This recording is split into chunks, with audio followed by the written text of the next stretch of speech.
오늘 우리에게 주시는 하나님의 말씀은 시편 147편 1절에서 12절까지의 말씀입니다. 시편 147편 7절에서 12절까지의 말씀입니다.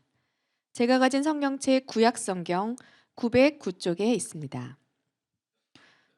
봉독하겠습니다. 감사함으로 여호와께 노래하며 수금으로 하나님께 찬양할지어다. 그가 구름으로 하늘을 덮으시며 땅을 위하여 비를 준비하시며 산에 풀이 자라게 하시며 들짐승과 우는 까마귀 새끼에게 먹을 것을 주시는도다.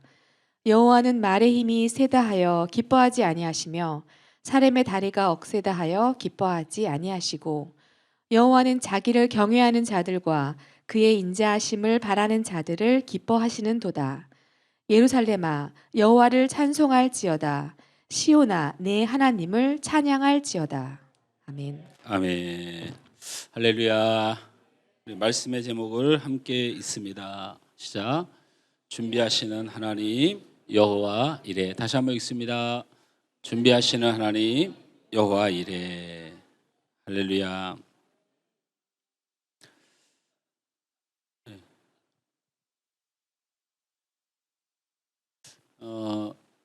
우리 어제 우리 재성이 가정에 신방을 다녀왔어요.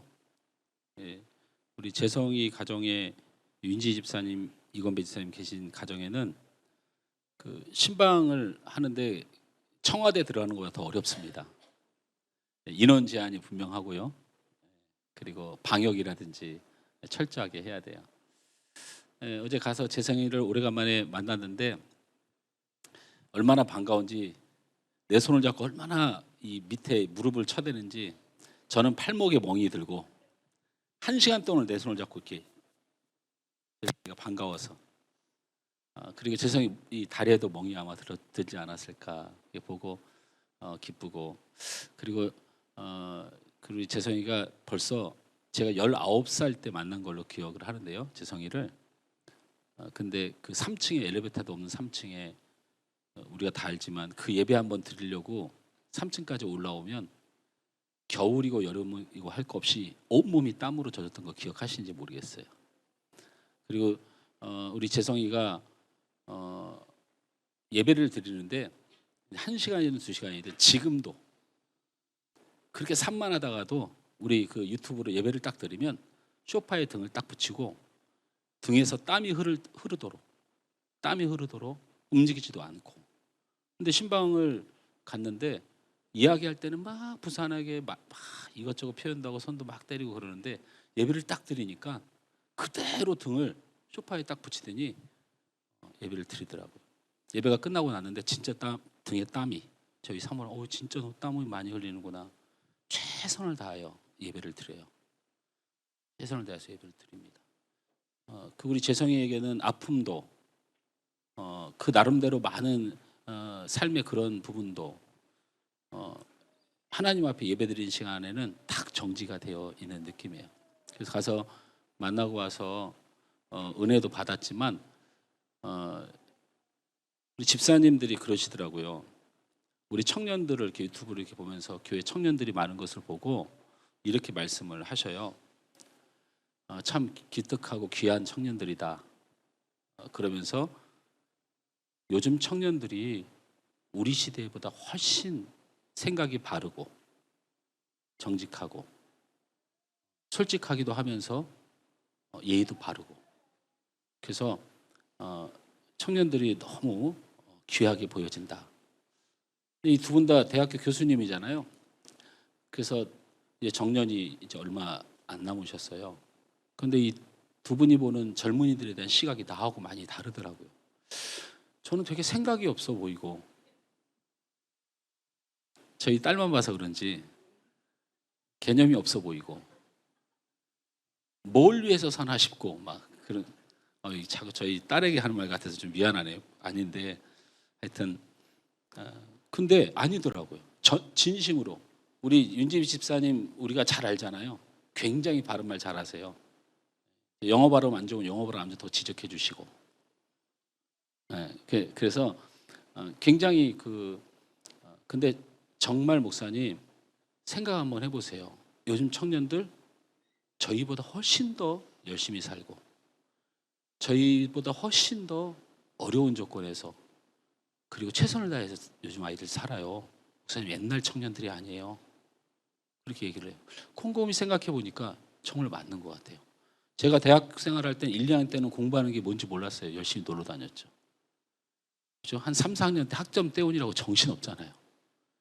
근데 요즘 청년들 그런 거 없어요. 대학교를 갔는지 고3인지 구분 안 됩니다. 보면 그런 생각이 많이 들어요. 우리 부모님들 그렇지 않나요? 여러분 자녀들 한번 보세요. 정말 100번 양보하고도 우리 자녀들을 보면 저보다 훨씬 착해요. 그리고 저보다 훨씬 열심히 살아요. 그리고 저보다 훨씬 더 발러요. 곰곰이 생각해보면 그러더라고요. 또 우리 자녀들이 한번 생각을 해보면 우리 부모님들 한번 생각해봐요. 죄송하지만 정말 힘들고 어렵고 불행한 세대를 살았고 노년의 삶이 되면 그 보상을 받고 그 누림이 있어야 되는데 자녀들을 위해서 노심초사 키울 때 부족하게 미안하게 키운 사람은 그 사람대로 늘 마음에 짐이 되고 돈이 없으면 돈이 없는 대로 자녀들한테 미안하고 여러분 그건 씻을 수가 없어요. 씻을 수가 없어요. 그건 기억이 떠나질 않아요. 내 자녀한테 미안한 감은 아주 못된 부모 그런 거 없어요. 세상에 못된 부모는 없어요. 씻을 수가 없어요. 제가 여러분한테 말씀드렸잖아요. 제 핸드폰에 아직도 우리 아이들의 4살 때, 3살 때 사진을 지금도 핸드폰 메인 화면에 가지고 있어요. 그래서 우리 동료분들이나 목사님들이나 다른 사람들이 아니 애들이 이렇게 어리냐고 물을 정도로. 근데 제가 그걸 왜 가지고 다니냐면 미안해서 그래요. 미안해서. 그때 우리 준혁이가 분유를 못 먹고 자란 적이 있어요. 분유값이 없어가지고. 그래서 막 운 적이 있어요. 그리고 우리 수인이를 내가 갖다가 키우다가 힘들어가지고 갖다 버린 적도 있어요. 신림동 저 그 봉천동으로 끌고 가가지고 차에서 우리 사모가 다 있는데 너 내려. 아빠가 목사지만 널 도저히 못 키우겠다. 그때가 한 6살 때가 4살 때인 것 같아요. 그래갖고 그 봉천동 그 꼴짝꼴짝 그때 좀 개발도 되기 전에 거기다 놓고 너 여기서 길거리 지나가는 사람이 주스면 거기서 살아. 아빠는 못 키우겠으니까.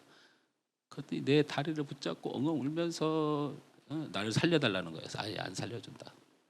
못 키우겠다. 그냥 어쨌든 늘 미안한 마음이 지워지질 않죠. 그래서 제가 그걸 평생 내가 우리 아이들에게 미안한 마음을 가장 가졌던 시기의 사진을 가지고 항상 기도해요. 그때 상처받았던 우리 아이들 또 내가 못했던 우리 가정 하나님 은혜 주시고 회복시켜달라고 늘 기도하는 마음으로 항상 핸드폰을 놓을 때마다 그런 얼굴을 보고 다시 한번 기도하고 우리 부모님들이 가장 힘든 건 변해버린 시대 그리고 내가 책임지지 못한 그 아픔들이 가슴 깊이 상처가 돼서 가요. 우리 사랑하는 자녀들은 부모님 이 세상 떠나시기 전까지 열심히 위로해드리고 축복해드리고 유해해 주시기 전에 축원합니다. 얼마 많이 못 사세요. 얼마 많이 못 살아요. 내가 누구라고 찝으면 상처받을 것 같아서 여기 있는 어르신들 10년에는 못 볼 분도 있을지 몰라요. 그죠? 여러분 부모님들 많이 오래 못 사세요.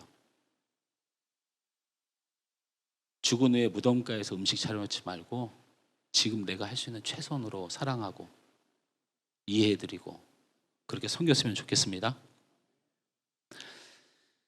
제가 주식은 잘 모르지만 주식은 정말 모릅니다. 그런데 제가 전에 있던 교회에서 그 주식을 아주 활발하게 하던 집사님이 계셨어요.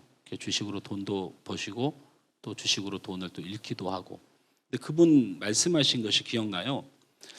목사님 주식은 뭐 오른다고 좋아할 것도 아니고 뭐 내린다고 실망할 것도 없는 거예요.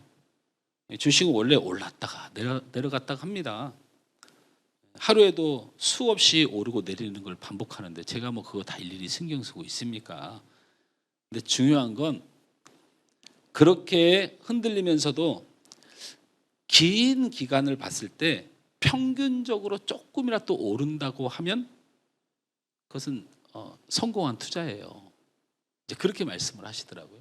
그러니까 나 같은 성격은 그 순간순간이 가슴 떨려서 그런 거 못 볼 것 같은데 그분은 그런 투자를 길게 보았을 때 평균적으로 괜찮으면 그건 투자할 만한 가치가 있는 것이에요.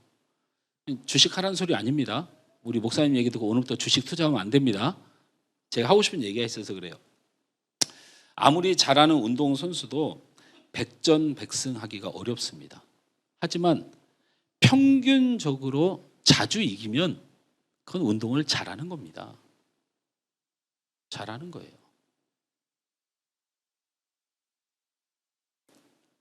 우리 믿음이 그런 것과 같습니다.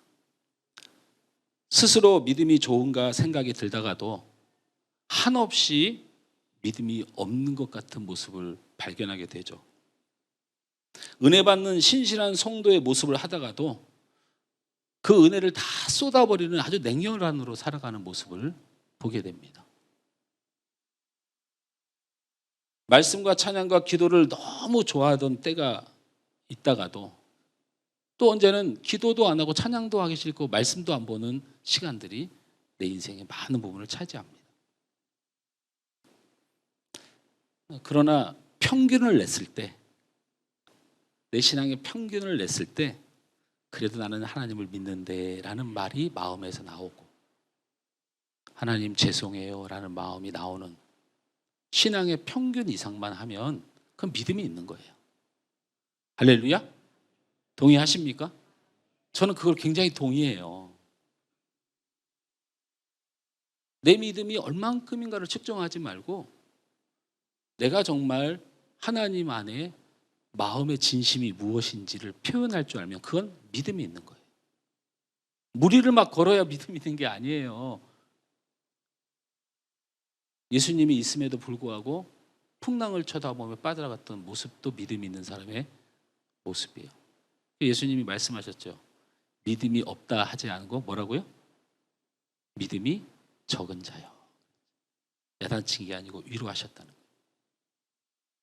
베드로가 죄송해요 하니까 아니 네가 더 큰 믿음으로 나의 가는 길을 함께 갈 것이다. 그 말을 베드로가 마지막에 십자가상에 죽을 때 기억했던 거죠.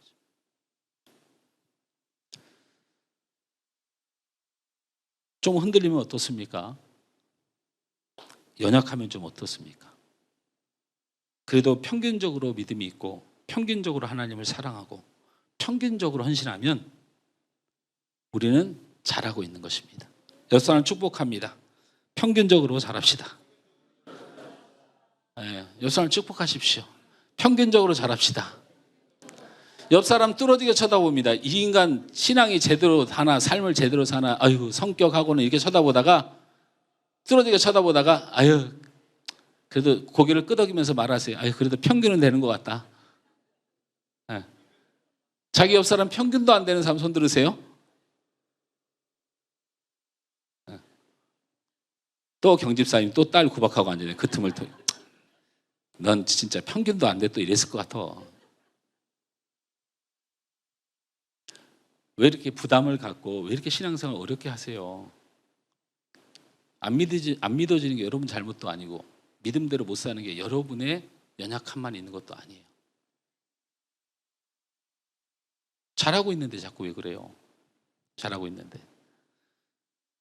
오늘도 하나님 말씀 하나 붙잡고 한 걸음씩 갑시다. 할렐루야. 그냥 오늘도 하나님 말씀 붙잡고 한 걸음만 가자니까요. 한 걸음만. 여러분 목사 될 겁니까? 아니잖아요. 창세기 22장에 보면 아브라함의 이야기가 나옵니다. 여러분 아브라함을 너무 잘 알지 않습니까? 가장 기억이 나는 부분은 100세에 그렇게 기다리던 아들 이삭을 얻게 되죠. 그런데 하나님이 하루는 아브라함을 부릅니다. 그러면서 아브라함을 시험하면서 명령하십니다. 뭐라고 말씀하십니까? 창세기 22장 2절 말씀에 여호와께서 이르시되 내 아들 내 사랑하는 독자 이삭을 데리고 모리아 땅으로 가서 내가 내게 일러준 한 산에 거기서 그를 번제로 드리라 말씀하십니다. 100세에 낳은 아들을 하나님께 번제로 드리라고 말씀하신 거죠. 번제는요, 재물의 각을 뜨는 겁니다. 각을. 그 재물을 각을 뜨는 거예요. 여기서 각을 뜬다는 칼자국을 낸다는 뜻이고요. 칼자국을 내는 이유는 피를 다 뽑아내기 위해서 그렇습니다. 그러니까 100세에 얻은 아들 이삭을 뭐 목을 졸라 죽이는 것도 아니고 아버지가 돼가지고 피를 다 뽑아 각을 떠서 번제가 뭐 하는 거죠? 불로 사라질 때까지 태워서 올려드리는 거예요. 사라질 때까지. 그런 제사를 드리라고 명령합니다. 이성적으로 도저히 이해할 수 없고 아무리 하나님이지만 너무 지나친 명령이라는 생각이 들고 요즘 그래서 이삭을 번제물로 오르는 그 광경을 설교하는 목사님들이 최근 10년 동안 없습니다. 요즘 이성으로는 이해가 안 되고 설교하기도 부끄럽고 이거 말고도 다른 거 믿음으로 드린 사건은 기록된 게 많으니까 다른 거 인용하지 이거 잘 안 다룹니다. 왜 그러냐면 하나님이 하실 명령이라고는 인정하기도 어렵고 사람들한테 말하기도 어렵고 누가 들을까 겁나는 내용입니다. 그러나 성경은 사람의 관점, 도덕적 관점, 세상적 세계관으로 규정하면 안 되죠. 하나님이 우리에게 말씀하시고 싶은 것만 보면 됩니다. 그래서 하나님의 그 말도 안 되는 명령, 사람으로서는 받아들일 수 없는 명령, 사람으로서는 할 수 없는 명령을 받은 아브라함은 어떻게 했습니까? 창세기 22장 3절 말씀을 다 같이 한번 읽습니다. 시작. 아브라함이 아침에 일찍이 일어나 낙귀의 안장을 지우고 두 종과 그의 아들 이삭을 데리고 번제에 쓸 나무를 쪼개어 가지고 떠나 하나님이 자기에게 일러주신 곳으로 가더니 아브라함은 하나님의 명령하신 곳으로 제물이 될 아들 이삭을 데리고 왔습니다. 혹자들은 이걸 이렇게 보는 사람도 있더라고요. 하나님이 모리아산에 가서 제사를 드리라고 했는데 그쪽에 가서 물었다는 거예요. 드릴 제물이 어디 있습니까? 그러니까 그때서 하나님이 네 아들을 드려라 이렇게 말씀하셨다고 그랬는데 그렇게 말하는 분들은 그거 잘못된 거예요. 아예 출발할 때부터 네 아들을 번제로 드리라고 명령하셨어요. 그래서 드리려고 모리아산까지 가는 모든 준비를 하고 떠났던 것이죠. 아브라함은 모리아산에서 제단을 쌓고 아들 이삭을 결박하여 제단 위에 놓고 칼을 높이 들었을 때 하나님의 사자가 아브라함을 다급히 부릅니다. 아브라함아, 아브라함아, 그 아이에게 내 손을 대지 말라. 그에게 아무 일도 하지 말라. 이후에 성경은 하나님의 말씀을 전합니다. 독자라도 아끼지 않는 아브라함, 하나님을 경외하는 줄 알았다고 하나님이 말씀하십니다. 그리고 하나님이 준비하셨습니다. 어떤 준비를 했을까요? 창세기 22장 13절 말씀을 함께 읽습니다. 시작. 아브라함이 눈을 들어 살펴본즉 한 순양이 뒤에 있는데 뿔이 수풀에 걸려 있는지라 아브라함이 가서 그 순양을 가져다가 아들을 대신하여 번제로 드렸더라. 아브라함이 이 일을 겪고 나서 그 땅의 이름을 모리아산이라고 부르지 않고 여호와 이레의 땅이라 고백했습니다. 하나님이 나를 위하여 준비하셨다. 성경은 이러한 아브라함의 믿음, 아들을 질 수 있는 믿음이었다고 말하지 않습니다. 성경은 아브라함의 믿음이 이렇게 이삭을 통한 축복을 이루었다. 아브라함이 자기 독자라도 아낌없이 줄 수 있는 믿음이 있었으니까 복을 받았다. 이렇게 성경이 기록한 곳이 없습니다. 근데 우리는 계속해서 이 본문만 나오면 자식을 잡아서 드릴 만큼 믿음이 있는 사람이 복을 받았다. 이렇게 말한다는 거예요. 그렇지 않습니다. 그냥 하나님이 보시기에 그렇게 느끼신 거지만 본질이 뭡니까? 히브리서 11장 19절에 성경 저자는 이렇게 말합니다. 우리 함께 기억하면서 읽습니다. 시작. 그가 하나님이 능히 이삭을 죽은 자 가운데서 다시 살리실 줄로 생각한지라. 놀랍지 않습니까? 아브라함은 전혀 걱정이 없었다는 겁니다. 왜? 아브라함은 이삭이 안 죽는다고 확신했어요. 성경은 뭐라고 말합니까? 이삭을 드릴 만한 믿음이 있어가지고 보호를 받았다. 이삭을 드릴 만큼 하나님 앞에 충성했다. 하나님의 말씀에 순종했다. 그렇게 아브라함이 복을 받는 이유를 설명하지 않는데 우리는 계속해서 아브라함을 믿음의 조상이라고 말하는데 네, 믿음의 조상입니다. 그리고 히브리서 11장은 믿음장이라서 거기가 등장하는 모든 사람은 믿음이 근본입니다. 근데 그 믿음의 모습이 잘못 이해하고 있다는 거예요. 자식을 드릴 만큼 헌금을 많이 낼 만큼 교회 건축 헌금을 낼 만큼 11조를 낼 만큼 그런 믿음이 아니었다는 거예요. 무슨 믿음이었다? 하나님은 내 자식을 살리신다. 여기 이 믿음이었다고 히브리서 얘기하잖아요. 누차 얘기하잖아요. 자식이라도 드릴 수 있는 믿음이란 얘기가 아니고 내 자식은 절대 하나님이 계시는 죽지 않는다라는 겁니다. 죽지 않는다. 할렐루야? 할렐루야? 준비하실 거라는 거예요. 하나님 다 알아서 하실 거라는 거예요. 왜 아브라함이 그런 믿음을 갖게 됐습니까? 왜 그렇습니까? 100세에 자식을 준 하나님이에요. 100세에. 우리 정원희 권사님, 정 권사님 연세가 어떻게 되시죠? 제가 요즘 신방 다니면서 아주 철저하게 나이를 캐묻습니다. 생일까지 다 써가면서.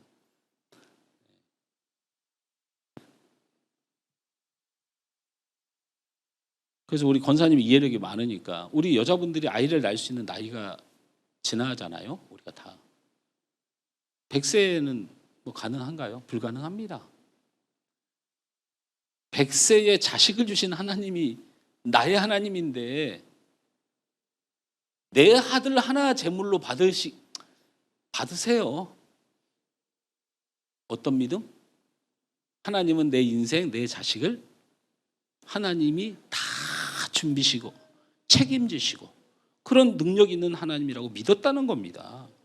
여러분, 믿음이 다른 내용을 가지고 믿으면 안 돼요. 다른 믿음을 가지면 안 됩니다. 제가 오늘 말씀드린 평균적인 믿음이 귀한 것이다. 신음하는 믿음이 귀한 것이다. 여러분, 예배 시간에 설교 은혜 못 받고 졸다가 집에 가면 마음에 찔려요, 안 찔려요?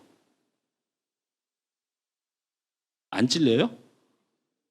거기가 뭐 밥들 잘 드시더라고요. 네? 특히 푹 자신 분이 밥은 또 식욕은 또 대단하시더라고. 히브리서 11장 19절 말씀 다시 한번 읽습니다. 시작. 그가 하나님이 능히 이삭을 죽은 자 가운데서 다시 살릴 줄로 생각한지라. 히브리서의 아브라함의 믿음을 많이 드리는 믿음, 충성된 믿음, 대단히 특별한 믿음, 아무도 따라올 수 있는 믿음이라고 말하지 않고 100세에 자식을 낳을 수 없는 자기 인생에 자식을 주신 하나님께서 내 자식 죽이겠느냐? 아니, 그거는 우리 생각이다라고 생각합니다. 여유 있게 콧노래 부르면서. 제가 그래서 예전에 몇 년 전에 아브라함은 모리아 제단에 가면서 마음이 불편하지 않았고 눈물 흐리지 않았다. 그렇게 설교를 한 적이 있어요. 눈물 흐리지 않았습니다.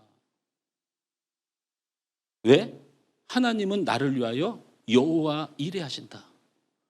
나를 위하여 준비하신다고 믿었기 때문입니다.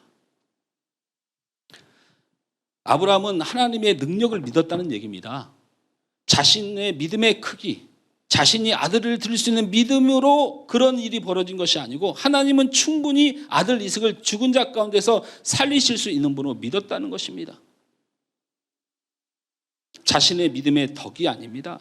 하나님께서 이미 준비하셨고 그래서 그 땅을 내가 믿음으로 섰다 땅 이름을 짓지 않고 하나님께서 책임지셨다. 하나님이 준비하셨다.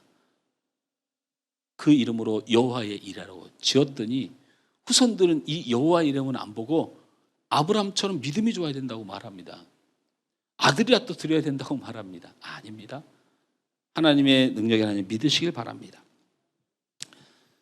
사랑하는 성도 여러분, 하나님은 우리의 인생을 위해 모든 것을 준비하십니다.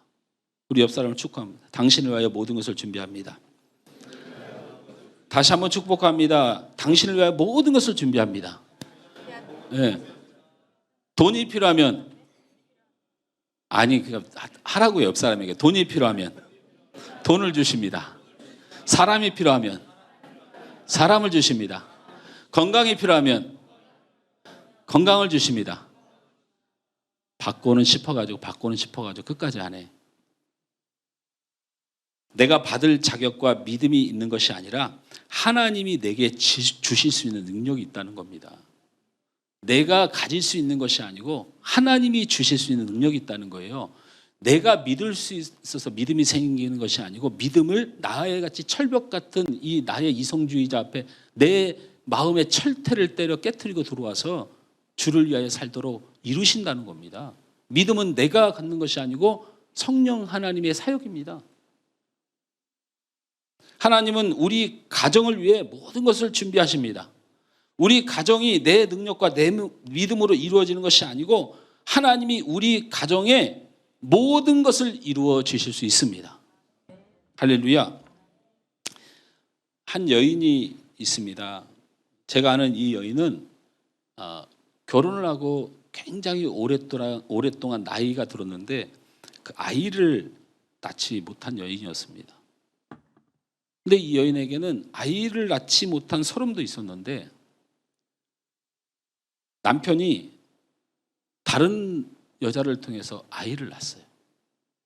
근데 그때 시절만 해도 아이를 못 낳으면 죄인이라, 우리 한국도 그랬지 않습니까? 그래서 뭐 제가 여성분들에게는 죄송합니다만 그때 쓰던 속어로 첩이라고 불렀죠. 다른 여자를 통해서 아이를 낳고 그 첩이 들어와서 집안을 차지합니다. 그 모습을 뜬 눈으로 바라봐야 되는 여자의 인생도 불행한데 이제는 그 첩이 마님 역할을 합니다. 자식을 못 낳는다고 구박합니다. 멸시합니다. 무시합니다. 종 취급을 합니다. 그러다가 그 여인이 드디어 아이를 낳았습니다. 그 아이의 이름이 사무엘입니다.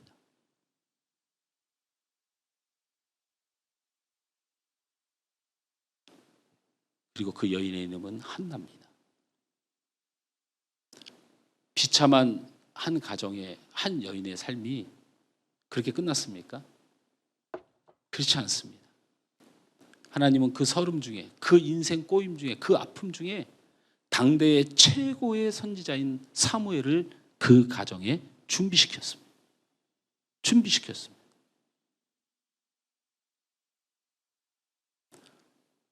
여러분이 잘 아는 하나님 앞에 믿음으로 살아보려고 애를 쓰는데 이 여인도 아이를 낳지 못했습니다. 근데 그때 시대는 더 악한 세대여가지고 아이를 낳지 못하면 하나님 앞에 저주받았다고 생각하고 그의 가문이 뛰어남에도 불구하고 그가 믿음으로 삶에도 불구하고 성문 밖으로 내쳐서 비참한 인생을 사망해서 살게 했던 시대가 있었습니다. 많은 사람들이 하나님 앞에 저주받은 인생이라고 자식도 없다고 그렇게 놀려대며 비웃었습니다. 그 여인이 아들을 낳았습니다. 그 아들의 이름은 세례 요한입니다. 별로 부하진 않았지만 가난한 중에도 광야에서 바위에 맺히는 이슬을 먹어가며 우리가 하나님 앞에 바로 살자. 분명히 마지막 선지자인 것이 모든 사람이 인정함에도 불구하고 부의 자리, 명예의 자리에 가지 않고 주님 오실 날을 예비하자. 그가 오셔서 우리를 구원하여 주시리라. 남은 인생을 이 시대의 마지막 예수 복음을 열었던 훌륭한 마지막 선지자, 바로 그 여인의 이름이 엘리사벳입니다.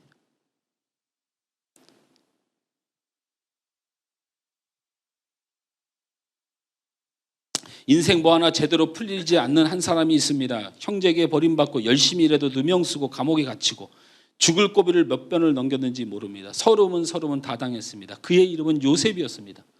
요셉은 믿음으로 이방인을 감동시켜 이방 나라의 총리가 되었고 이스라엘이라는 하나님의 나라가 망하기 직전에 나라를 구원한 사람입니다.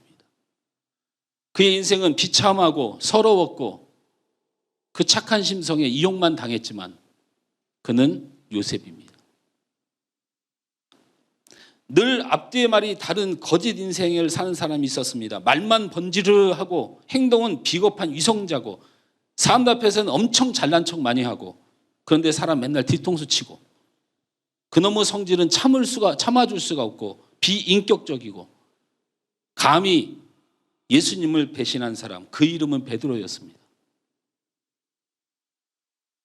예수님을 십자가에 못 박고 스데반을 죽이고 그리스도인을 무차 믿던 죽이던 살인자, 그의 이름은 바울이었습니다. 하나님은 우리의 인생을 우리가 살아가는 이 모습으로 두고 보지 않습니다. 하나님의 사랑하는 자녀들에게 하나님은 최고의 것을 준비합니다. 최고의 것을 준비합니다. 한나에게 사무엘을 준비하고 엘리사벳에게 최고의 사랑의 선지자 세례 요한을 준비합니다. 성질 못되고 배신자이고 아주 비인격적인 베드로에게 하나님의 최고의 사랑의 사람으로 이방 나라를 품는 그 회의에 눈물로 설교하며 예수 외에는 우리가 무엇을 얻으려고 하느냐? 누가 이방인이고 누가 바울을 받아들이자. 주의 종 베드로의 사랑이 이 땅에 우리가 복음을 믿는 역사까지 이루는 길을 열었던 사람입니다. 누가 그런 사람이 될 줄 알았습니까? 살인자가 전 세계 복음을 전하는 복음의 일꾼이 될지 누가 알았습니까?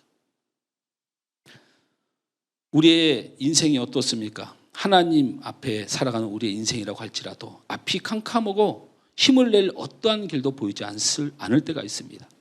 내 자신에게 실망하고 내 자신의 죄와 허물과 위선 그리고 그 나약함으로 나 자신에게 절망할 때가 많습니다.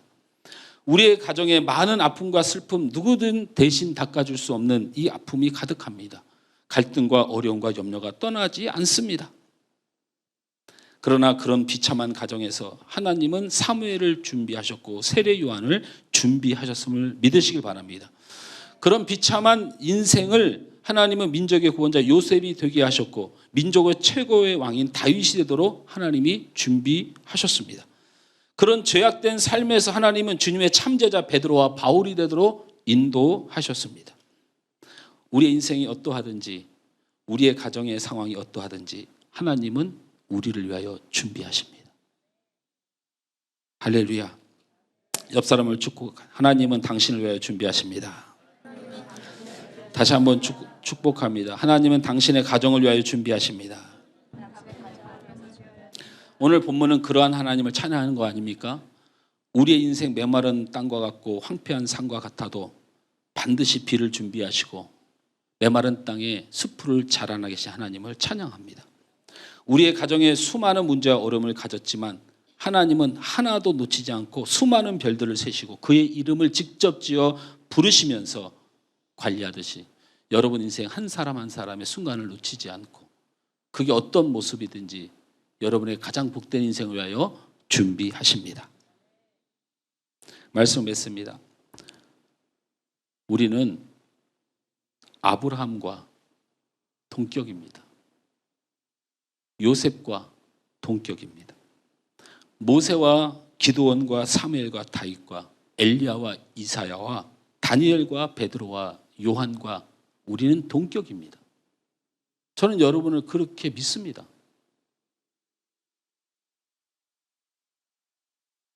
하나님 앞에 그들과 우리는 한 끗도 다르지 않은 귀한 자녀입니다. 제게 여러분은 베드로고 제게 여러분은 아브라함이고 제게 여러분은 모세입니다. 하나님을 믿고 하나님을 경외하고 하나님 앞에 사는 인생을 선택한 인생, 하나님의 그의 이름을 내세우라고 하면 모세도 있고 다윗도 있고 기드온도 있고 사무엘도 있지만 바로 여러분의 이름도 있는 것입니다. 여러분이 모세보다 낫지 않습니까? 모세 살인자 아닙니까?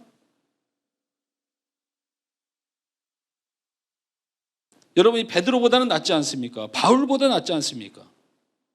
여러분이 아무리 힘들고 어려워도 요셉보다는 잘 살고 있지 않습니까? 우리가 그들의 믿음, 그들이 하나님 앞에 살았던 인생, 그들이 받았던 축복이 왜 남의 것으로 생각하십니까? 우리는 그들과 동격입니다.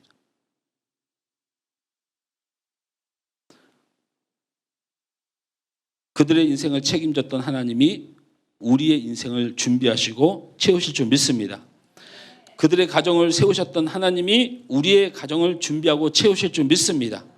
우리가 할 일은 그 하나님을 찬양하며 그를 높이며 살아가면 그 하나님이 우리의 인생을 준비하시고 여호와의 역사로 함께할 줄 믿습니다.